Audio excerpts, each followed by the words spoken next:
Okay, so once you have your character all designed, you can scan it and bring it into Photoshop. I like to scan mine at a pretty high resolution. So if I come up to image size, I'll just show you what size I have mine scanned in at. I usually do my scans at 600 dpi, and that's a pretty big file.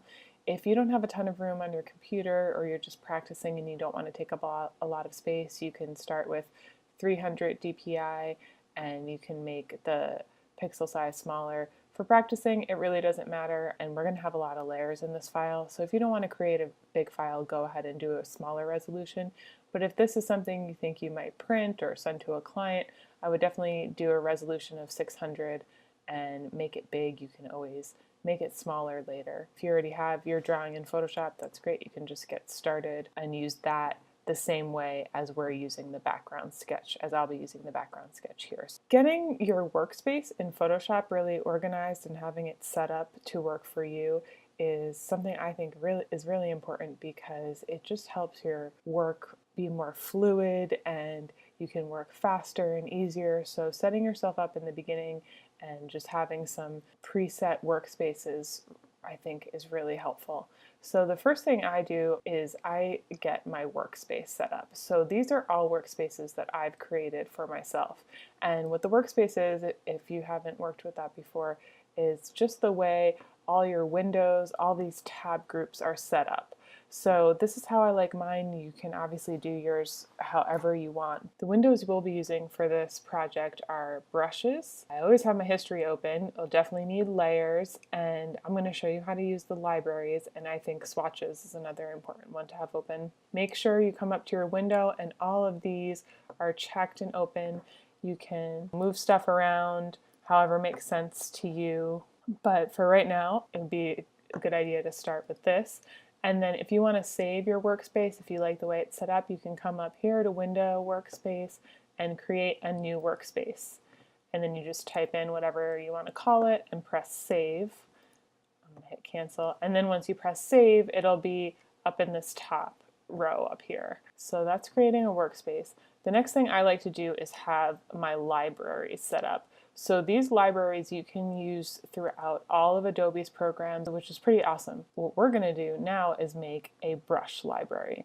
And that's just going to make it easier for us because there are a ton of brushes to choose from. We're going to use brushes that you can get for free through Adobe, and these are all the ones that I have downloaded already. Okay, so to get a new brush, you're in this brush window. If you don't see it, come up here, just make sure brushes is checked. So you're in your brushes window here, you come to this little thing and you go to get more brushes. It's going to take you to the internet, so you have to be connected to the internet. These are these Kyle T. Webster brushes that Adobe has for free, which is pretty amazing because they're so great, and you can see that you can use it on Adobe Photoshop Sketch, which is really nice too.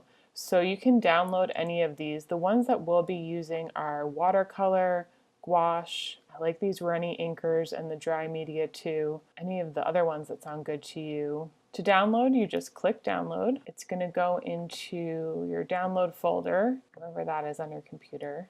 It's this ABR file, and all you have to do to get this brush pack into Photoshop is have Photoshop the program open, download the file, and then just double click on it, and it literally adds it into Photoshop right here. When you click on that arrow, you can see all the different brushes that come with it. We're going to be working with the gouache and the watercolor. So I want you to take some time to download the brushes and then play around with them and see which ones you like. So I'm going to make a new layer down here, just create a new layer. I double click on the text and write brush test.